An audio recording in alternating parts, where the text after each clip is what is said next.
Hello students, स्वागत है आप सभी का ज्ञान सागर संस्थान के इस यूट्यूब प्लेटफॉर्म पर। हमेशा की तरह मैं आपके बीच उपस्थित हूँ। अगस्त करंट अफेयर्स की जो अपनी एक सीरीज़ चल रही है उसके डिस्कशन को लेकर, उसके कुछ इम्पॉर्टेंट क्वेश्चंस के डिस्कशन को लेकर मैं आपके बीच उपस्थित हूँ आज।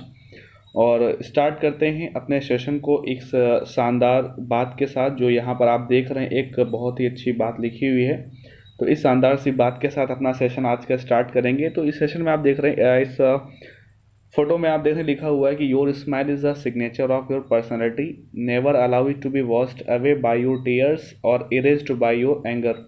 तो बहुत ही शानदार बात लिखी है, यानी कि आपकी जो मुस्कान है आपके व्यक्तित्व का हस्ताक्षर है, इसे कभी भी अपने आंसुओं से या फिर अपने गुस्से से मिटाकर ना धोएं। तो ये बात यानी जो है, इस पर आप गंभीरता से विचार करें। बहुत ही शानदार बात लिखी हुई है और इसी के साथ हम लोग अपना सेशन स्टार्ट करेंगे। उससे पहले एक आपको छोटी सी एक सूचना देनी है।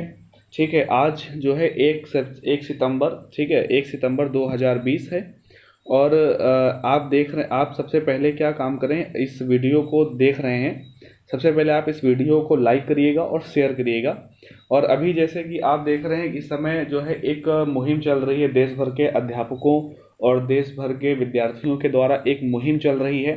ठीक है ना। मुहिम किस चीज़ को लेकर है? मुहिम सरकार की कार्यशैली को लेकर है। जिस तरीके से सरकार की वर्तमान परिस्थितियों में जो कार्यशैली है शिक्षा व्यवस्था को लेकर, या फिर आप यूं कह लीजिएगा जो प्रतियोगी परीक्षाओं के प्रति जो है सरकार या फिर सिस्टम की जो लापरवाही है, उस चीज़ को लेकर जो देश भर में अध्यापकों और एक विद्यार्थियों का जो एक विरोध की जो मुहिम चल रही है, तो उसी चीज़ को आगे बढ़ाते हुए हम विद्यार्थियों और अध्यापकों का भी ये कर्तव्य है कि हम भी इस मुहिम में जुड़ें और अपने अधिकारों और अपने हितों की बात को सरकार तक, सिस्टम तक पहुंचाएं। तो इस कड़ी में जो है 1 सितंबर 2020, ठीक है ना, डेट ध्यान रखनी, 1 सितंबर 2020 सुबह 11 बजे से आपको करना क्या है। सबसे पहले आप काम करिएगा कि यूट्यूब पर, ज्ञान सागर संस्थान के यूट्यूब जो है यूट्यूब चैनल पर आप जाइएगा। चैनल पर ही है। यहाँ पर जो है एक 31 अगस्त 2020 यानी कि कल शाम को विवेक सर ने एक वीडियो अपलोड किया हुआ है इसी संबंध में। ठीक है ना, एसएससी रेलवेज के संबंध में एक वीडियो यहाँ पर विवेक सर ने 11 मिनट का, लगभग 12 मिनट का वीडियो वहाँ पर अपलोड हुआ है रात को। उसको आप देखिएगा, समझिएगा, और उसके बाद जो है अपने फ़ोन में आपको करना क्या है कि, और बहुत सारे लोगों के फ़ोन में पहले से ही एक सोशल प्लेटफॉर्म होगा जिसको बोलते हैं हम लोग ट्विटर।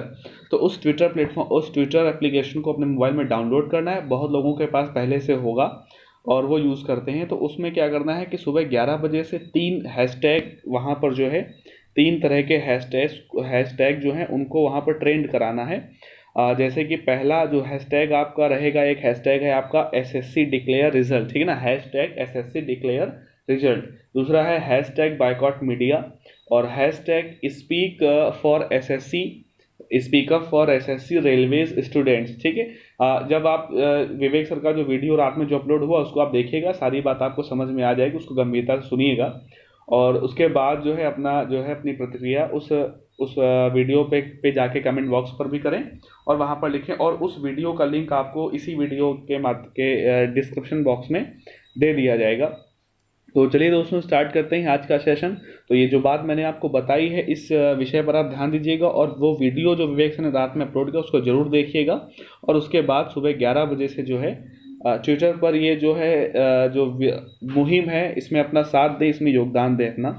इसी के साथ स्टार्ट करेंगे अपना सेशन।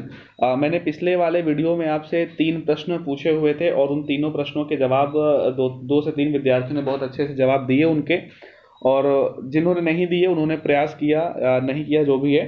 तो वो जो कुछ मैंने प्रश्न पूछे तो उनके यहाँ पर जो है उत्तर भी मैंने यहाँ पर दिए हैं, प्रयास किए हैं। तो जो पहला एक प्रश्न हमने पूछा था आपसे कि चेतन भगत की जो कुछ इम्पोर्टेंट बुक्स के नाम बताने थे आपको, जो कि एग्जाम्स वगैरह में पूछी गई हैं या फेमस हैं। तो पहली जो पुस्तक है, लिखा हुआ है 5 points someone what not to do at IIT. ठीक है, ये चेतन भगत की पहली पुस्तक है। ठीक है, पहली किताब उन्होंने लिखी थी आईआईटी कैंपस को लेकर, उन्होंने आईआईटी किया हुआ है और उसी विषय पर उन्होंने पुस्तक लिखी हुई थी। आईआईटी मैसूर में उन्होंने क्या कैसे रह के सीखा, कैसे उस दौरान क्या रहता है, सारी बातें यहाँ पर लिखी है। और ये 5 पॉइंट्स समवन जो है, ये इनकी पहली किताब है चेतन भगत की। उसके बाद एक यहाँ पर नाम देखना, 3 मिस्टेक्स ऑफ माई लाइफ। उसके बाद फिर लिखा हुआ है हाफ गर्लफ्रेंड, ठीक है, इस पर एक मूवी बनी थी। इसके बाद 2 स्टेट्स आप बुक देख रहे हैं, इस पर भी मूवी बनी। रेवोल्यूशन 2020 2020, ठीक है, one night at call centre, इस पर भी मूवी बनी। ठीक है, तो ये जो है ये कुछ प्रमुख पुस्तकें हैं चेतन भगत की जो मैंने आपसे पूछा हुआ था। इसके बाद यहाँ पर आप देख पा रहे हैं उत्तर जो दूसरा है एसबीआई की टैगलाइंस को लेकर है। ये भी मैंने आपसे पूछा हुआ था कि क्या बताना था आपको, एसबीआई की कुछ टैगलाइंस बतानी थी आपको। तो पहली टैगलाइन यहाँ पर लिखिए प्योर बैंकिंग नथिंग एल्स, ठीक है। दूसरी टैगलाइन आप जो देख रहे हैं लिखिए the nation bank on us. तीसरी जो है tagline a bank to the common man. और चौथे नंबर पर जो टैगलाइन लिखिए the banker to every Indian. एक यहाँ पर और टैगलाइन है लेकिन वो पूछी नहीं एग्जाम्स वगैरह में, तो वहाँ पर लिखी नहीं है मैंने। इसके बाद जो है आप तीसरा उत्तर यहाँ पर अगर देख पा रहे हैं स्क्रीन पर अपनी, जो कि पूछा हुआ था मैंने, जो निर्वाचन आयोग के जो सदस्य होते हैं, एक मुख्य चुनाव आयुक्त होता है, 2 अन्य होते हैं, इनका कार्यकाल क्या होता है। तो ये जो है कार्यकाल यहाँ पर आप देख रहे हैं लिखा हुआ है 6 वर्ष या 65 वर्ष की आयु, दोनों में से जो पहले हो वो उनका कार्यकाल होता है। तो कई लोगों ने इसका आंसर इन चीज़ों का दिया भी था, कई लोगों ने नहीं दिया, तो कोई बात नहीं, ये आंसर यहाँ पर लिखे हैं तो इनको आप लिख सकते हैं। इसके बाद हम लोग जो है अपना सेशन स्टार्ट करेंगे। आज का पहला प्रश्न आज का जो है वो लिखा हुआ है कि ब्रह्मपुत्र नदी के उत्तरी और दक्षिणी किनारों को जोड़ने वाली भारत की सबसे लंबी नदी रोपवे परियोजना का उद्घाटन किस राज्य में किया गया। पहली चीज़ तो यहाँ पर जो है आप देख रहे हैं, ये जो है रोपवे परियोजना जो आप देख पा रहे हैं, ठीक है, ये रोपवे परियोजना आप देख रहे हैं। इस रोपवे परियोजना का उद्घाटन किस राज्य में किया गया है, जो कि भारत की सबसे लंबी नदी रोपवे परियोजना होगी। और वो कौन सी नदी, ब्रह्मपुत्र नदी जो है उसके उत्तरी और दक्षिणी जो बैंक्स हैं, उत्तरी और दक्षिणी किनारों को जोड़ने का काम करेगी ये रोपवे परियोजना। ऑप्शन उत्तराखंड, ऑप्शन दूसरा है त्रिपुरा, तीसरा है असम, चौथा ऑप्शन अरुणाचल प्रदेश और 5वें नंबर पर हिमाचल प्रदेश यहाँ पर लिखा हुआ है। 5 ऑप्शन है, तो यहाँ पर जिसका सही आंसर है वो ऑप्शन नंबर 3 यानी कि आसाम, ठीक है। आसाम में जो है इस परियोजना का नाम होगा गुवाहाटी रोपवे परियोजना, ठीक है। देखते हैं इसके डिटेल्स के बारे में। डिटेल्स जो है यहाँ पर लिखा है, सबसे पहले आप इस फोटो की तरफ ध्यान देंगे।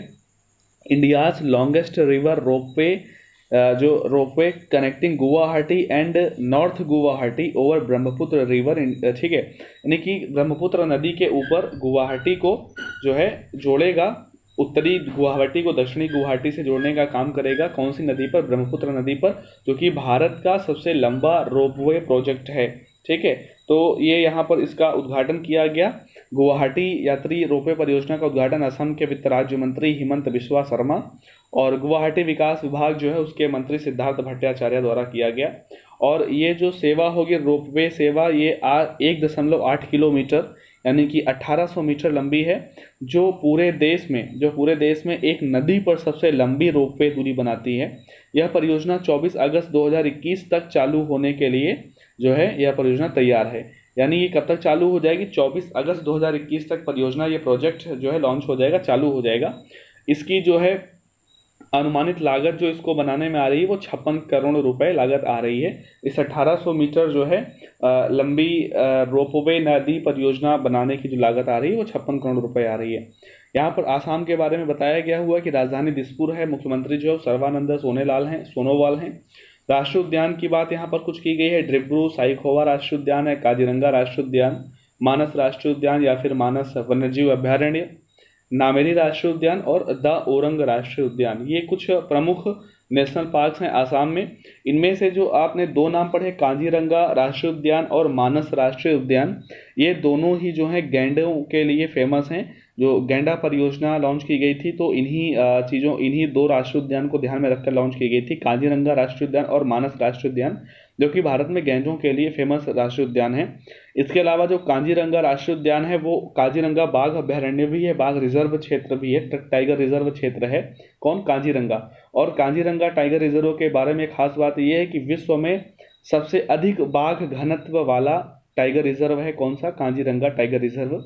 तो ये बात आपको नोट कर लेनी है कि जो काजीरंगा टाइगर रिजर्व है वो विश्व में सबसे अधिक बाघ घनत्व वाला टाइगर रिजर्व है, यानी कि उस एरिया में टाइगर सबसे ज़्यादा पाए जाते हैं, सबसे अधिक जनसंख्या घनत्व है वहाँ का, इसकी बाघों की जनसंख्या का घनत्व सबसे अधिक रहेगा। तो ये क्वेश्चन जो है आपको समझ में आ गया होगा।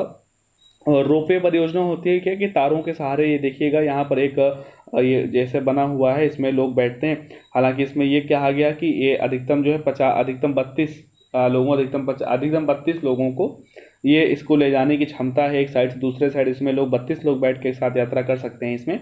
लेकिन अभी जो है सामाजिक दूरी को ध्यान में रखते हुए जो ये 2021 में लॉन्च होगा, तब इसमें केवल जो है 12 से 15 लोगों को बैठने की ही व्यवस्था की जाएगी। तो ये सारी चीज़ें हैं, ये देश का सबसे लंबा रोपवे परियोजना होगी। ठीक है, ये बात आपको जरूर ध्यान रखनी है।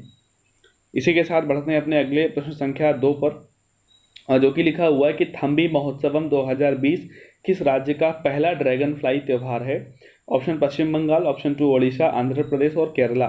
ठीक है, तो यहाँ पर बताना ये है कि कौन से राज्य में पहली बार ये ड्रैगन फ्लाई फेस्टिवल 2020 जो है वो आयोजित किया गया है, किसके द्वारा? तो अभी आप यहाँ पर देखोगे WWF इंडिया एंड BNHS, ठीक है, Bombay natural history society. WWF India world wide जो है वो इंडिया और बॉम्बे नेचुरल हिस्ट्री सोसाइटी इसके द्वारा लॉन्च किया गया। कहाँ पर? तो इसका जो सही आंसर है वो है ऑप्शन नंबर 4, यानी कि केरला स्टेट। ठीक है, केरल राज्य में ये थम्बी महोत्सवम 2020 नाम का पहला ड्रैगन फ्लाई फेस्टिवल आयोजित किया गया। ठीक है, इसको आयोजित किसने किया है? तो इंडिया केरला स्टेट ऑफिस ने सोसाइटी फॉर ओडोनेट स्टडीज, ठीक है, के साथ मिलकर केरल राज्य में पहली बार ड्रैगन फ्लाई फेस्टिवल के लिए सहयोग किया, जिसका नाम थम्बी महोत्सवम 2020 है। और यह राष्ट्रीय जैव विविधता बोर्ड, संयुक्त राष्ट्र पर्यावरण कार्यक्रम, संयुक्त राष्ट्र विकास कार्यक्रम और IUCN CEC के सहयोग से WWF India, Bombay natural history society और इंडियन ड्रैगन फ्लाई सोसाइटी के द्वारा आयोजित किया गया एक ड्रैगन फ्लाई महोत्सव का हिस्सा है।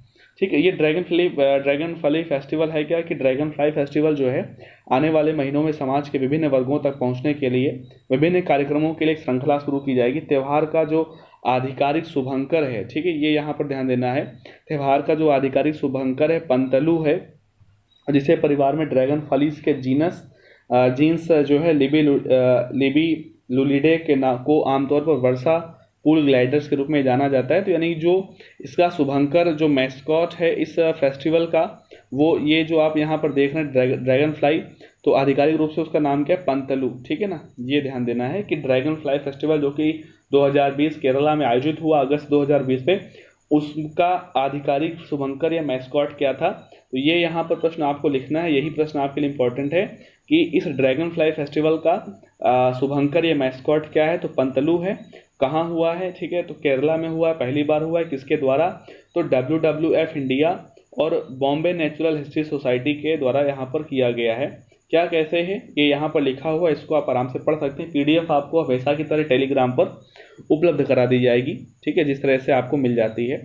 और इसी के साथ हम लोग अपने प्रश्न संख्या अगले 3 पर हैं कि उस कंपनी का नाम बताइए जिसने ऑनलाइन शिक्षा को बढ़ावा देने के लिए द एनीवेयर स्कूल पहल की शुरू की हुई है। ठीक है ना, तो फेसबुक है या माइक्रोसॉफ्ट, गूगल, रिलायंस, कौन है जिसने द एनीवेयर स्कूल नाम की पहल शुरू की है जो कि ऑनलाइन शिक्षा को बढ़ावा देगा? तो इसका जो सही आंसर है, आपने गेस किया होगा, ठीक है, सही आंसर जो है इसका वो है ऑप्शन नंबर 3, यानी कि गूगल। तो गूगल ने ऑनलाइन शिक्षा को बढ़ावा देने के लिए द एनीवेयर स्कूल पहल की शुरुआत की है। आइए देखते हैं डिटेल्स को। तो गूगल ने दुनिया भर के 250 से अधिक देशों में द एनीवेयर स्कूल पहल की शुरुआत की है। इस पहल से उन लाखों छात्रों को लाभान्वित होने की उम्मीद है जो महामारी के कारण घर से सीखने के लिए वापस आ गए, यानी कि महामारी कोविड-19 के ड्यूरेशन में जो स्टूडेंट्स स्कूल नहीं जा पा रहे हैं, जो छात्र घर नहीं जा पा रहे, वापस आ गए। जैसे हॉस्टल्स वगैरह हैं होते हैं, तो वहाँ से छात्र वापस अपने घरों को आ गए हैं, क्योंकि वहाँ पर क्लासरूम वगैरह या फिर ये इस तरह की जो है चीज़ें नहीं संचालित हो पा रही इस वजह। तो गूगल ने एक ये द एनीवेयर कार्यक्रम शुरू किया, जिसमें होगा क्या कि गूगल मीट क्लास, ठीक है, क्लासरूम, जी सूट और अन्य प्रोडक्ट जैसे कि उत्पादों में से 50 से अधिक नई सुविधाओं को रोल आउट करेगा। द एनीवेयर स्कूल नाम का जो प्रोग्राम है गूगल का, इसमें 50 से अधिक नई सुविधाएं होंगी जो कि छात्रों की उनकी ऑनलाइन पढ़ाई करने में उनको यानी मदद करेंगी। और गूगल जो है वो कक्षा जो है, ये गूगल कक्षाएं जो गूगल क्लासेस चलेंगी, भारत में बंगाली, तेलुगु, तमिल, मराठी और उर्दू सहित 10 अतिरिक्त भाषाओं में उपलब्ध होंगी। ठीक है, यानी कि ये दुनिया भर के लिए है और भारत में ये लगभग 10 भाषाओं में क्लासेस अवेलेबल होंगी। विश्व स्तर मंच पर 54 से अधिक भाषाओं के लिए समर्थन प्रदान करेगा, यानी कि लगभग 54 से ज़्यादा भाषाएं होंगी इन पूरे देशों जहाँ जहाँ पर भी ये कार्यक्रम लॉन्च हो रहे हैं, तो लगभग पूरे विश्व में 54 से अधिक भाषाओं में इसका प्रसारण होगा। अकेले भारत में लगभग 10 भाषाएं यहाँ पर उपलब्ध होंगी। ठीक है, तो इसको ध्यान देना है कि द एन फेयर कार्यक्रम क्या है, तो ऑनलाइन शिक्षा को बढ़ावा देना, और किसके द्वारा स्टार्ट किया गया, तो गूगल के द्वारा किया गया है। ठीक है, आगे बढ़ेंगे अपने प्रश्न संख्या 4 पर। यहाँ पर लिखा हुआ है कि निम्नलिखित में से किसे अंतर्राष्ट्रीय क्रिकेट परिषद आईसीसी के क्रिकेट हॉल ऑफ फेम 2020 में शामिल किया गया है। पहली चीज तो ये क्रिकेट हॉल ऑफ फेम होता क्या है, तो अभी इसकी बात हम लोग आगे करेंगे। आंसर यहाँ पर जो ऑप्शन लिखे हुए हैं, जैक कैलिस, ठीक है, ऑप्शन 2 है लिसा स्टालेकर, ठीक है, ऑप्शन 3 जो है वो सैयद जहीर अब्बास, ऑप्शन 4 है दोनों 1 और 2, या फिर 5वां ऑप्शन सभी। ठीक है, तो यहाँ पर जो आंसर अपना सही उत्तर जो है आपने गेस किया होगा ऑप्शन नंबर 5, यानी कि सभी। जैक कैलिस, लिसा स्टालेकर, सैयद जहीर अब्बास, तीनों खिलाड़ियों को क्रिकेट हॉल ऑफ फेम 2020 में जगह दी गई है, शामिल किया गया है। तो आप यहाँ पर सभी की फ़ोटो देख रहे हैं, जो कि ये आप देख रहे हैं जैक कैलिस, ठीक है, ये जो हैं व्यक्ति बीच में जो आप देख रहे हैं ये जैक कैलिस हैं, और ये जो व्यक्ति आप देख रहे हैं सैयद जहीर अब्बास, और ये जो आप देख रहे हैं महिला क्रिकेटर हैं लिसा स्टालेकर। ठीक है, तो इन तीनों को आईसीसी हॉल ऑफ फेम 2020 में शामिल किया गया। सब क्या है, कैसे ये चीज़ें हैं, आगे देखते हैं स्लाइड में। लिखा है कि पूर्व खिलाड़ियों, पहली चीज़ तो पूर्व खिलाड़ी अभी वर्तमान में नहीं खेलते हैं, जैक कैलिस जो कि साउथ अफ्रीका से हैं, लिसा कैप्रिनी स्टालेकर जो कि ऑस्ट्रेलिया से हैं, सैयद जहीर अब्बास किरमानी जो कि पाकिस्तान से हैं। इन तीनों को एक आभासी समारोह में अंतर्राष्ट्रीय क्रिकेट परिषद, आभासी यानी कि वर्चुअल इवेंट, ठीक है ना, आभासी समारोह मतलब कि वर्चुअल इवेंट में अंतर्राष्ट्रीय क्रिकेट परिषद आईसीसी के हॉल ऑफ फेम 2020 की कक्षा में शामिल किया गया। कक्षा मतलब उस लिस्ट में उनको वहाँ पर लिस्टेड किया गया। ICC cricket hall of fame, ये अब यहाँ पर ध्यान देना, ये बता रहे होता क्या है। ICC cricket hall of fame cricket के लंबे और शानदार इतिहास से खेल के दिग्गजों की उपलब्धियों को पहचानता है, यानी ऐसे क्रिकेटर्स जो जिनका यानी कि जो खेल है वो उनका क्रिकेट जो है वो जो उन्होंने क्रिकेट खेला है वो सेशन काफ़ी लंबा और काफ़ी शानदार उनका वो क्रिकेट का बैकग्राउंड रहा है। तो ऐसे शानदार और दिग्गज खिलाड़ियों को यहाँ पर जगह दी जाती है। जो खिलाड़ी आईसीसी हॉल ऑफ फेम में शामिल होता है, यानी कि वो अपने आप में एक दिग्गज, अनुभवी और एक महान खिलाड़ी की संज्ञा में आता है, उसको वहाँ पर जगह दी जाती है आईसीसी हॉल ऑफ फेम। हर साल किसी न किसी खिलाड़ियों को 1, 2, 3, 4 कैसे करके खिलाड़ियों को वहाँ पर शामिल किया जाता है। आगे लिखा हुआ है कि लिसा स्टालेकर ऑस्ट्रेलिया की 27वीं खिलाड़ी और हॉल ऑफ फेम की 9वीं महिला खिलाड़ी हैं। ये जो यहाँ पर मैंने बात बताई, ये जो है परीक्षा की दृष्टि से ये महत्वपूर्ण बात है यहाँ पर लिखी है। ठीक है, बाकी मैंने सबके बारे में यहाँ पर ज़्यादा डिटेल्स नहीं दी हैं, जो कि वो डिटेल्स आपके काम में नहीं आने वाली हैं। डिटेल्स जो ये काम में आने वाली है, पहली बात तो लिसा स्टालेकर जो है मूल रूप से भारतीय हैं। इनका जन्म हुआ था महाराष्ट्र के पुणे में इनका जन्म हुआ था लिसा स्टालेकर का, और ये ऑस्ट्रेलिया की तरफ से क्रिकेट खेलती हैं, और हॉल ऑफ फेम में शामिल होने वाली ऑस्ट्रेलिया की 27वीं खिलाड़ी हैं और 9वीं महिला खिलाड़ी, यानी इनसे पहले ICC cricket hall of fame जो है उसमें 8 महिला खिलाड़ी थी, अभी इनको मिलाकर 9 हो गई हैं। तो आपसे क्वेश्चन पूछ लेगा कि वर्तमान समय में आईसीसी हॉल ऑफ फेम में कितनी महिला खिलाड़ियों को यानी शामिल किया जा चुका है अब तक, तो 9 महिला खिलाड़ियों को लास्ट में लिसा स्टालेकर है। ठीक है, ये बात यहाँ पर आपको ध्यान देनी थी, इसको लिख लेना है, नोट करना है। इसके बाद यहाँ पर अगली लाइन लिखी है, वो भी इंपॉर्टेंट है। ICC cricket hall of fame में शामिल भारतीय क्रिकेटरों की सूची, यानी अब तक कितने भारतीय हैं जो कि आईसीसी हॉल ऑफ फेम में शामिल हो चुके हैं। ICC cricket hall of fame में बिशन सिंह बेदी जो कि बिशन सिंह बेदी 2009 में, कपिल देव 2009 में, सुनील गावस्कर 2009 में, अनिल कुंबले 2015 में, राहुल द्रविड़ 2018 में और सचिन तेंदुलकर 2019 में। यानी ये जो 6 नाम आप यहाँ पर देख रहे हैं, ये 6 जो हैं भारतीय cricketer ICC cricket hall of fame में शामिल हो चुके हैं। कब कौन शामिल हुआ, वर्ष उनके सामने लिखा हुआ है, ये चीज़ आपको जरूर नोट कर लेनी है। इस साल कौन कौन शामिल हुआ, पहले उन तीनों के नाम, वो तीनों किस देश के लिए क्रिकेट खेलते हैं, लिसा स्टालेकर के बारे में जो 2 बातें एक्स्ट्रा लिखी इनको भी लिखना है, और उसके बाद ये भारत की क्रिकेटरों की सूची जो है 6 नाम ये भी यहाँ पर लिखने हैं कि ये भी शामिल हो चुके हैं। ठीक है, तो आगे बढ़ते हैं अपने अगले प्रश्न संख्या 5 पर। कौन से देश ने, यहाँ पर लिखा हुआ है कि कौन से देश ने हाल ही में जो है गॉफेन 905 नामक रिमोट सेंसिंग उपग्रह लॉन्च किया है। एक सैटेलाइट जो है रिमोट सेंसिंग सैटेलाइट है, नाम क्या है, तो यहाँ पर देख रहे हैं क्या लिखा हुआ है, गॉफेन, ठीक है, GAOFEN, गॉफेन 905 किसने लॉन्च किया है? ऑप्शन उत्तर कोरिया, दक्षिण कोरिया, जापान या फिर चीन। तो इसका सही उत्तर जो है वो ऑप्शन संख्या 4 यानी कि चीन ने इसको लॉन्च किया हुआ है। देख सकते हैं ये आप जो पिक्चर है ये वहीं से पिक्चर है जहाँ से सैटेलाइट को लॉन्च किया गया है, ये वही सैटेलाइट है, वहीं से लिया गया। ये आप देख भी रहे हैं, अगर आपने गेस किया होता चीन का ही देखिएगा, आप यहाँ पर देख सकते थे लोगों।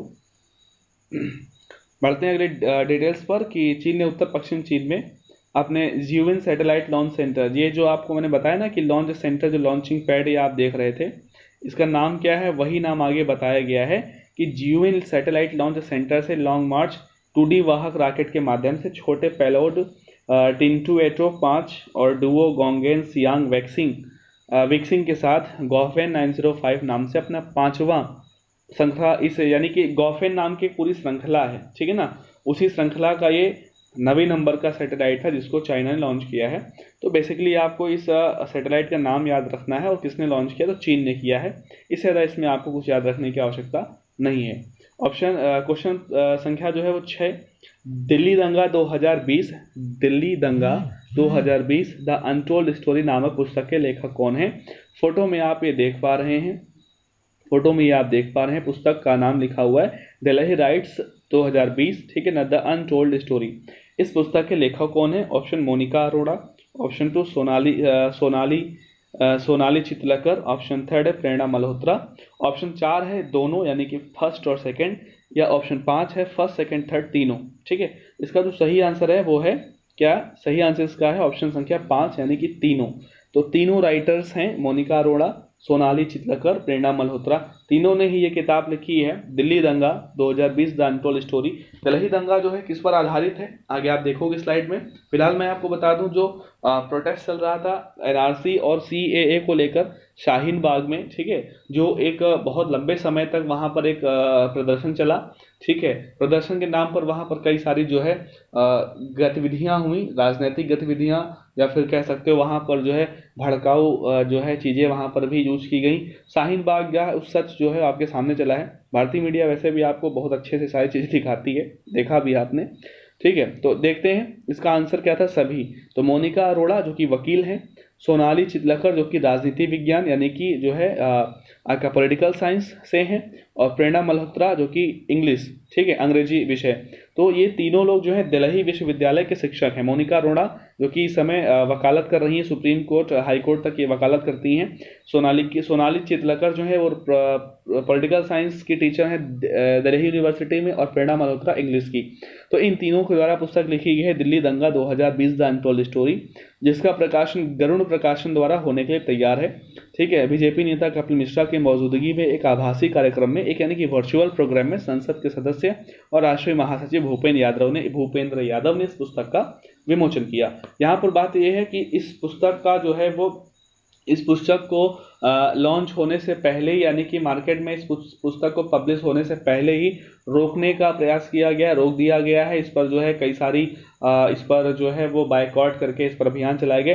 क्योंकि बात ये है ना कि जो दिल्ली राइट्स तो 2020 है, यह किताब जो यहाँ पर देख रहे हैं 190 पन्ना की किताब फरवरी 2020 में उत्तर पूर्वी दिल्ली को प्रभावित करने वाली 3 दिवसीय हिंसा की कहानी प्रस्तुत करती है। तो इस पूरी यानी कि किताब में दिखाया गया है कि बताया गया है, लिखा गया है कि किस तरीके से दिल्ली में दंगे हुए, और यहाँ पर यानी कि इसमें दिखाया गया है कि किसका कैसे यहाँ पर रोल था दंगों में।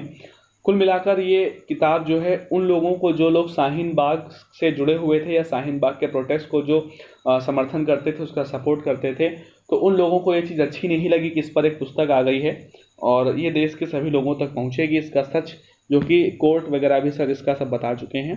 तो वो राजनीतिक चीज़ें भी कहीं ना कहीं हो जाती हैं, तो उसको यहाँ पर हम लोग जो है अवॉइड करेंगे। और ध्यान क्या देना है, इसके लेखक का नाम देखना है, और अगर पुस्तक आपको अवेलेबल होती है तो इसको पढ़िएगा ज़रूर, कई सारी चीज़ें आप जान पाएंगे, ठीक है। प्रश्न संख्या 7 पर चलेंगे।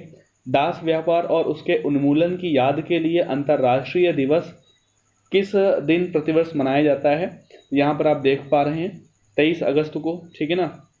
ऑप्शन नंबर 4 23 अगस्त को ये हर साल मनाया जाता है, ठीक है ना। देखिए लिखा हुआ है इंटरनेशनल डे फॉर, ये फोटो में आप देख रहे हैं, इंटरनेशनल डे फॉर द ठीक है। किसके लिए? जो स्लैब ट्रेड है इसको ख़त्म करने के लिए, जो दास व्यापार है ना उसको समाप्त करने के लिए जो है एक अंतर्राष्ट्रीय दिवस हर साल 23 अगस्त को मनाया जाता है। ठीक है। गुलाम व्यापार उनके इसके उन्मूलन के लिए संयुक्त राष्ट्र का अंतर्राष्ट्रीय दिवस, इसको यानी कि मनाता कौन है, किसके द्वारा ये घोषित है? तो संयुक्त राष्ट्र यूनाइटेड नेशंस के द्वारा घोषित है। 23 अगस्त को हर साल मनाते हैं। ठीक है। तो यहाँ पर लिखा हुआ है कि क्यों कैसे मनाते हैं।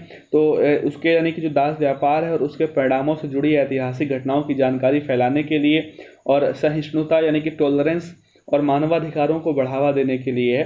दास व्यापार और उसके उन्मूलन की याद के लिए पहला अंतर्राष्ट्रीय दिवस 23 अगस्त 1998 और 23 अगस्त 1999 का हैती और गोरों सहित विभिन्न देशों में मनाया गया। यानी 23 अगस्त 1998 में पहली बार कुछ देशों में, उसके बाद फिर 99 में कुछ देशों में, और उसके बाद लगातार कई सारे देश इसके साथ जुड़ते गए और अभी ये पूरे विश्व में मनाया जाता है। ठीक है। क्यों? क्योंकि दास व्यापार से जुड़े और उनके उनके उनके रिजल्ट्स क्या हुए, दास व्यापार किस तरीके से खतरनाक है, किस तरीके से घातक है समाज के लिए, लोगों के लिए, ठीक है, देश के लिए, देश की प्रगति के लिए किस तरीके से वो यानी कि नुकसानदायक है, उसकी जो कुछ ऐतिहासिक घटनाएं हैं उन जानकारी को फैलाने के लिए और एक टॉलरेंस और ह्यूमन राइट्स को बढ़ावा देने के लिए। ठीक है। क्योंकि किसी भी लोकतांत्रिक देश में ये चीज़ें एक्सेप्ट नहीं की जा सकती। भारत में भी आप देखोगे कि तो भारत का जो संविधान है, ठीक है, भारत का जो संविधान है, तो भारत के संविधान के एक आर्टिकल में दास व्यापार या फिर जो है मानव दुर्व्यापार, बलात्श्रम, बेकारी, ठीक है, बेकारी, इन चीज़ों को वहाँ पर क्या किया गया है, उसको उसका निषेध किया गया, उसको प्रोहिबिट किया गया, उसको समाप्त करने की बात की गई है एक आर्टिकल में। तो आप ज़रा यहाँ पर कमेंट में लिख दीजिएगा कि भारतीय संविधान के किस अनुच्छेद के द्वारा जो है ह्यूमन ट्रैफिकिंग या फिर ये जो स्लेव ट्रेड है, ठीक है ना, या दास व्यापार है या बेकारी है, जो इन तरह की चीज़ें हैं, जो बंधुआ मजदूरी है, इनको कौन से आर्टिकल के तहत इनको प्रतिषेध किया गया, निषेध किया गया है भारतीय संविधान में, कौन से अनुच्छेद के तहत, उसको आप ज़रा उसको लिखिएगा और ये सारी चीज़ पढ़िएगा, इसको नोट करिएगा। हम लोग बढ़ेंगे अपनी प्रश्न संख्या 8 पर कि हाल ही में किस सामान्य बीमा कंपनी ने अपनी तरह की पहली सगुन गिफ्ट इंश्योरेंस पॉलिसी लॉन्च की है। ठीक है ना, यानी कि एक इंश्योरेंस पॉलिसी, उसका नाम क्या है? सगुन। ठीक है। वो कौन सी इंश्योरेंस कंपनी ने लॉन्च की है? HDFC ERGO general insurance company या फिर United India general insurance company, third option है ओरिएंटल इंश्योरेंस कंपनी या फिर SBI जनरल इंश्योरेंस कंपनी। इसका जो सही आंसर है आपने गेस किया होगा। ठीक है, नहीं किए हैं तो आंसर सुनिएगा। कोई भी प्रश्न जैसे स्क्रीन पर आता है तो उस प्रश्न को पहले आप उसका उत्तर गेस किया करें और देखा करिए कि लास्ट में आपके कितने क्वेश्चन सही होते हैं, आप जिनका आंसर अपने आप से बता पाए थे मेरे बोलने से पहले। तो ऑप्शन जो यहाँ पर आप देख रहे हैं, चौथा ऑप्शन यहाँ पर जो है 5वां लिखा हुआ है, 2 3 4 5, यानी 1 से शुरू नहीं, 2 3 4 5 से शुरू है, कोई बात नहीं, आप इसको चौथा समझिएगा। SBI जनरल इंश्योरेंस कंपनी ने ये सगुन नाम की इंश्योरेंस पॉलिसी लॉन्च की है। डिटेल्स यहाँ पर आपके सामने है कि जो SBI general insurance company limited है उसने अपनी तरह की पेशकश रखी है एक सगुन गिफ्ट इंश्योरेंस पॉलिसी। यह व्यक्तिगत दुर्घटना नीति का एक अनूठा उपहार है जो दुर्घटनाग्रस्त व्यक्ति के लिए बीमित व्यक्ति को दुर्घटना और मृत्यु या आंशिक या कुल विकलांग और दुर्घटना से उत्पन्न स्थायी और अस्थायी विकलांगता के खिलाफ पूर्ण वित्तीय सुरक्षा प्रदान करता है।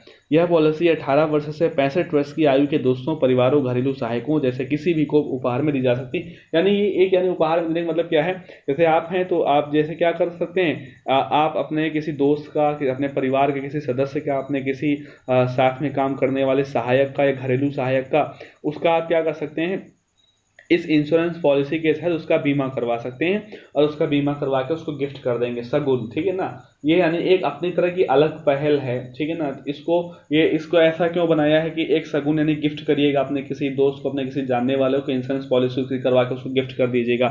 ये एक यानी कि एक लोगों को लुभाने का एक तरीका है, ठीक है, जो कि गलत भी नहीं है और लोगों को लुभाने का तरीका है, लोग इससे यानी कि प्रभावित होते हैं। ठीक है, हाँ देखो हमने आपको इंश्योरेंस पॉलिसी गिफ्ट में कर दी, ऐसा। ठीक है, तो नाम क्या है? सगुन। किसके द्वारा? SBI जनरल इंश्योरेंस कंपनी के द्वारा। ये फोटो में आप यहाँ पर देख रहे हैं, इसको देखिएगा ध्यान से। SBI जनरल इंश्योरेंस कंपनी के बारे में लिखा हुआ है कि इसका हेडक्वार्टर जो है मुंबई में है, महाराष्ट्र के, और इसके एमडी जो है मैनेजिंग डायरेक्टर और सीईओ इसके कौन है, प्रकाश चंद्र कांडपाल। ठीक है ना। तो एसबीआई के कई सारे यानी कि कई सारे उसके यानी कि प्लेटफॉर्म होते हैं। एसबीआई जनरल इंश्योरेंस उसी तरीके से अलग है, एसबीआई कार्ड एक अलग होता है, कई सारे एसबीआई की सेवाएं हैं। तो हर सेवा का कोई ना कोई एमडी और सीईओ होता है। तो इसी प्रकार से यहाँ पर इस एसबीआई जनरल इंश्योरेंस कंपनी का जो सीईओ और एमडी है वो प्रकाश चंद्र कांडपाल है। ठीक है, आगे बढ़ते हैं अपने प्रश्न संख्या 9 पर। यहाँ पर लिखा हुआ है कि जी सतीश रेड्डी को किस संगठन के अध्यक्ष के रूप में 2 साल का विस्तार मिला हुआ है। यानी जी सतीश रेड्डी किस संगठन के अध्यक्ष हैं अभी तक, यानी उनका कार्यकाल अभी खत्म हो गया था लेकिन 2 साल के लिए एक्सटेंड कर दिया गया है कि अभी आप 2 साल तक और अध्यक्ष बने रहिएगा इस संगठन में। ठीक है, कौन सा संगठन है, सीडीएसी या फिर डीआरडीओ या फिर इसरो या फिर एनआईसी। बहुत ही आसान प्रश्न है, आपको आंसर पता चल गया होगा, ऑप्शन नंबर 2। ठीक है, ऑप्शन नंबर कौन सा, ऑप्शन नंबर 2 यानी कि डीआरडीओ के अध्यक्ष जी सतीश रेड्डी का कार्यकाल 2 साल के लिए बढ़ा दिया गया है। अगस्त 2018 में ये डीआरडीओ के हेड बने थे। अभी 2020 में इनका कार्यकाल समाप्त हो रहा था लेकिन 2022 तक के लिए इनका कार्यकाल बढ़ा दिया गया है। ठीक है, डिटेल्स में यहाँ पर आप देख रहे हैं, डीआरडीओ इसका आंसर है सही। जी सतीश रेड्डी को मंत्रिमंडल की नियुक्ति समिति द्वारा डीआरडीओ के अध्यक्ष और रक्षा अनुसंधान विकास विभाग के सचिव के रूप में 2 साल का विस्तार दे दिया गया है। ठीक है, जी सतीश रेड्डी को 2 साल के कार्यकाल के लिए अगस्त 2018 में इस पद पर अपॉइंट किया गया था, जैसा मैंने बताया भी आपको। सतीश रेड्डी के बारे में यहाँ पर लिखा हुआ है, इनका जन्म आंध्र प्रदेश के नेल्लौर जिले के अतमाकुरु में हुआ था। ठीक है, आप आंध्रा याद रखिएगा, आंध्रा से हैं ये, और बहुत ज़्यादा डिस्ट्रिक्ट याद कर सकते हैं, नेल्लौर। उन्होंने जून 2015 में भारत के रक्षा मंत्री के वैज्ञानिक सलाहकार के रूप में उनकी नियुक्ति हुई थी। तो ये जो बात यहाँ पर सेकंड जो आप देख रहे हैं, ये वाली बात सारी बातें मैं बता दी आपको, ये बात इंपॉर्टेंट है, इसको आपको नोट्स में जरूर लिखोगे। ऐसे क्वेश्चन आपसे बैकग्राउंड में पूछता है कि डीआरडीओ के जो हेड हैं जी सतीश रेड्डी, वो किस स्टेट से बिलोंग करते हैं, वो किस राज्य से संबंधित हैं। तो वो आंध्र प्रदेश से संबंधित हैं। और आपसे प्रश्न पूछ सकता है कि किस वर्ष इनको रक्षा मंत्री का वैज्ञानिक सलाहकार यानी कि जो है वो एक साइंटिफिक जो है वो एडवाइज़र उनको अपॉइंट किया गया था। तो 2015 में भारत सरकार में वैज्ञानिक सलाहकार के रूप में कार्य करते थे। आंध्र प्रदेश से ये संबंधित हैं। डीआरडीओ के बारे में यहाँ पर लिखा हुआ अध्यक्ष जी सतीश रेड्डी। ठीक है, अभी आपने पढ़ा, इनका विस्तार कर दिया गया कार्यकाल, 2 ईयर एक्सटेंशन है इनके कार्यकाल का। और मुख्यालय हेडक्वार्टर में है डीआरडीओ का, और डीआरडीओ की स्थापना जो है वो 1958 में हुई थी। ये बात यहाँ पर लिखी हुई है।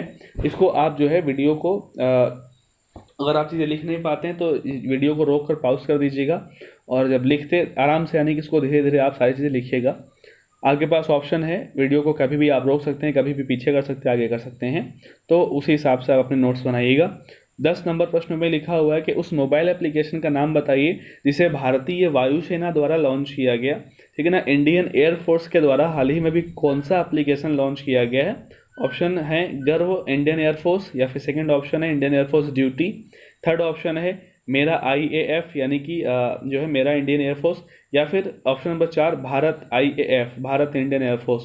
ऑप्शन नंबर जो है इसका, अब तक आंसर गेस करे होंगे, ऑप्शन नंबर इसका थर्ड जो है वो सही आंसर है, माई इंडियन एयरफोर्स। ठीक है ना, मेरा इंडियन एयरफोर्स या माई इंडियन एयरफोर्स जो है ये एप्लीकेशन है, भारतीय वायुसेना के द्वारा लॉन्च किया गया है। ये देख रहे हैं आप भारतीय वायुसेना का यहाँ पर लोगो। बढ़ते हैं डिटेल्स पर।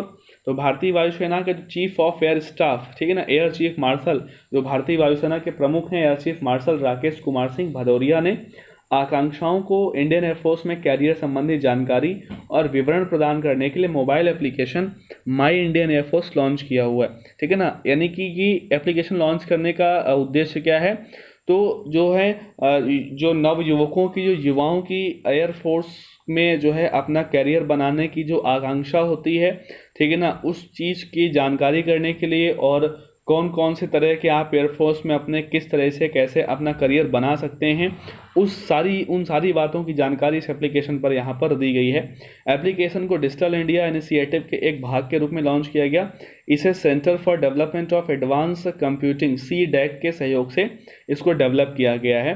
ठीक है, ये यहाँ आप जो है फोटो में जैसे कि आप देख रहे हो, ये देखिएगा, यहाँ पर जानकारी देने का प्रयास यहाँ पर किया गया हुआ। जरा सा मैंने पिक्चर को जूम किया है। ये Indian air force launched new app, कौन सा, my Indian air force selection procedure. ये जैसे यहाँ पर लिखा हुआ है सिलेक्शन प्रोसीजर, पे एंड जो है अलाउंसेस, जो यानी भत्ते वगैरह, ट्रेनिंग ऑफिसर्स एंड एयरमैन। ये यहाँ पर आप देख रहे हैं एप्लीकेशन के टैब हैं, यहाँ पर BN air warrior, know your IF, air force के बारे में जानिएगा, एक योद्धा कैसे बने, ठीक है ना, IF in action, IF quiz, ठीक है, एयरक्राफ्ट कॉन्टैक्ट, ऐसे बहुत सारी ऐसी बातें, यानी कि एक पूरी तरीके से एयरफोर्स को समझने और उसमें अपना अपना उसमें करियर बनाने संबंधित सारी जानकारी इस एप्लीकेशन में दी गई हुई है। इंडियन एयरफोर्स के बारे में यहाँ पर लिखा हुआ है कि वायुसेना के जो प्रमुख हैं वो कौन है, चीफ एयर मार्शल कौन है, राकेश कुमार सिंह भदौरिया हैं, जैसा कि अभी आपने देखा ऊपर। हेडक्वार्टर एयरफोर्स का नई दिल्ली में है। एयरफोर्स का मोटो क्या है, touch the sky with glory, ठीक है, ये चीज़ आपको यहाँ पर जरूर ध्यान देनी है। एयरफोर्स का मोटो क्या है, तो touch the sky with glory, ठीक है, ये चीज़ जो है ध्यान रखनी। इस तरह के क्वेश्चन बहुत बार प्रश्न में पूछते हैं, मोटो वगैरह इन संगठनों के या फिर आर्म फोर्सेस के, ठीक है, touch the sky with glory. Indian air force की स्थापना कब हुई थी अगर आपसे पूछ देता है, तो 8 अक्टूबर 1932, ठीक है ना, 8 अक्टूबर 1932 को इंडियन एयरफोर्स की स्थापना हुई थी, ठीक है। तो और भारतीय जो वायुसेना है, इंडियन एयरफोर्स ने इसी तरह के कई सारे एप्लीकेशन लॉन्च कर रखे हैं समय समय पर, उनकी लिस्ट भी आप गूगल से करके देख सकते हैं, तो उसके बारे में आपको सारी चीज़ें पता चलेंगी। यहाँ पर लिखा हुआ है प्रश्न संख्या 11, जो कि आज का अंतिम प्रश्न है, कि उस संगठन का पता लगाइए जिसने आभासी भारत जापान व्यापार मंच का आयोजन किया था, यानी कि वर्चुअल भारत जापान जो ट्रेड मंच है, व्यापार मंच है, उसको अगस्त 2020 में किसने होस्ट किया, इसका आयोजन किसने किया। ऑप्शन 1 है ICC यानी कि Indian chambers of commerce. Option 2 है भारतीय उद्योग परिसंघ CII। ऑप्शन 3 है federation of Indian chambers of commerce and industry यानी कि FICCI। ऑप्शन 4 है एसोचैम, ठीक है, इसको किसने होस्ट किया। सही आंसर ऑप्शन संख्या 1 यानी कि Indian chambers of commerce ICC। पढ़ लीजिएगा, यहाँ पर लिखा हुआ है कि कर्नाटका के CM BS येदियुरप्पा ने भारतीय चैम्बर्स कॉमर्स द्वारा आयोजित एक वर्चुअल भारत जापान व्यापार मंच को संबोधित किया। मुख्यमंत्री ने राज्य में स्टार्टअप को बढ़ावा देने के लिए जापान भारत स्टार्टअप पहल पर भी हस्ताक्षर किए, ठीक है, यानी कि जो स्टार्टअप को यानी कि बढ़ावा देने के लिए जापान के साथ उस पर हस्ताक्षर किए हैं, साइन किए, सिग्नेचर किए हुए हैं। कर्नाटक सरकार ने राज्य में अधिक जापानी निवेश को सक्षम करने के लिए तुमकुरू के पास वसंतनाथ साकुरा में 519 एकड़ की जापानी औद्योगिक टाउनशिप स्थापित की है, ठीक है ना। तो कर्नाटक राज्य में 519 एकड़ की जापानी औद्योगिक टाउनशिप भी उन्होंने स्थापित की है, ठीक है, कहाँ पर, तो कर्नाटक में, कहाँ पर, तुमकुरू के पास वसंतनाथ सापुरा में, ठीक है, ये भी ध्यान आपको रखना है कि किस राज्य में जापानी औद्योगिक टाउनशिप 519 एकड़ की स्थापित की गई है, तो वो स्टेट है आपका कौन सा, कर्नाटका स्टेट, ठीक है, ये चीज़ आपको यहाँ पर ध्यान देनी है। और इसी के साथ हमारा आज का सेशन समाप्त होता है। 11 प्रश्न की जो श्रृंखला थी, सीरीज थी, समाप्त होती है। उसके बाद हम लोग अगली यानी कि वीडियो में सितंबर के करंट अफेयर्स को डिस्कस करेंगे। और इससे पहले मैं एक यहाँ पर जानकारी आपके लिए, कुछ प्रश्न हैं आज के वीडियो में, जो है कुछ प्रश्न आपसे पूछ रहे हैं। भगत आंदोलन कौन सी जनजाति से, कौन सी ट्राइब से संबंधित है, कौन सा भगत आंदोलन, प्रश्न संख्या 1। प्रश्न नंबर 2 लिखा हुआ है कि भारत का ब्लैक पगोड़ा किसे कहा जाता है, वह कहाँ पर स्थित है, ठीक है। प्रश्न संख्या 3 जो है, किस नृत्य को जवाहरलाल नेहरू जी ने गरीबों की कथकली कहा हुआ था। 3 प्रश्न है और तीनों ही भारतीय संस्कृति पर आधारित, इंडियन कल्चर को लेकर यहाँ पर 3 प्रश्न मैंने आपसे पूछे हैं। और उम्मीद करते हैं कि आप सभी इन तीनों प्रश्नों का उत्तर जो है कमेंट बॉक्स में जाकर लिखेंगे, और उसके बाद अगले वीडियो में मैं इनके उत्तर जो है वो आपको बताऊंगा। तो इसी के साथ आज का सेशन अपना समाप्त करते हैं। और इससे पहले जो मैंने स्टार्टिंग में आपको बात बताई थी, वो बात आपको ध्यान रखना है, ठीक है। यूट्यूब पर जाकर जो है, वहाँ पर आप यूट्यूब वीडियो में जो है विवेक सर का जो रात में वीडियो अपलोड हुआ 31 अगस्त को, ठीक है, 11 मिनट का लगभग वीडियो है, उसको ज़रूर देखिएगा। और उसके बाद उन्होंने जो बात बोली है उस चीज़ में अपना भी आप योगदान करिएगा, सहयोग करिएगा, क्योंकि ये किसी जैसे है ना कि अब यहाँ पर बात SSC की हो रही है, जैसे विवेक सर ने बोला भी है कि बात SSC की हो रही है, तो कई सारे स्टूडेंट्स क्या कहेंगे, उसको यानी कि पर्सनल लेते हैं कि मैं SSC की तैयारी करता ही नहीं हूँ तो मुझे क्या मतलब, ठीक है। कोई मैंने रेलवे का फॉर्म डाला ही नहीं तो मैं क्यों करूँ विरोध, ठीक है, ऐसा नहीं है। छात्र हैं आप SSC की तैयारी नहीं करते, लेकिन आपका कोई ना कोई सगा संबंधी, आपका भाई, आपका कोई जो है साथी SSC की तैयारी कर रहा है, वो रेलवे की तैयारी कर रहा है, ठीक है ना। वो वीडियो का एग्ज़ाम उसने दिया है जिसका अभी तक जो है इंटरव्यू नहीं कराया गया। SSC वगैरह की 3-3 साल तक कोई भी रिजल्ट डिक्लेयर नहीं हो रहा है। रेलवे का एग्ज़ाम जो है कितने साल आज होने के हैं, विद्यार्थी आज भी NTPC की तैयारी कर रहे हैं, बैचेस कोचिंग में चल रहे हैं, सब कुछ है। चार चार पाँच पाँच बार सारा कोर्स वो समाप्त कर चुके हैं, रिवीजन कर चुके हैं कि केवल किस लिए, एग्ज़ाम के लिए। बहुत सारे ऐसे विद्यार्थी थे जो कहीं ना कहीं जॉब कर रहे थे, लेकिन जॉब छोड़ के उन्होंने एनटीपीसी की तैयारी की, एसएससी की तैयारी की, शायद नौकरी लग जाए, लेकिन वो भी सारा सब कुछ क्या है, व्यर्थ हुआ। इस वजह से आपको वीडियो देखना है, और ये जो एक मुहिम चल रही है, ठीक है, एक इस मुहिम में अपना भी योगदान सुनिश्चित जरूर करना है। ठीक है, इसी के साथ आप वीडियो को जोरदारी से लाइक करिएगा। आप लोग लाइक और शेयर में इस समय बहुत ही कमी करते हैं। ठीक है, तो आप लाइक और शेयर अच्छे से करते रहिएगा, और अपना ध्यान रखिएगा, सुरक्षित रहिएगा, स्वस्थ रहिएगा। मिलते हैं हम लोग अगले वीडियो में। ठीक है, जय हिंद विद्यार्थियों।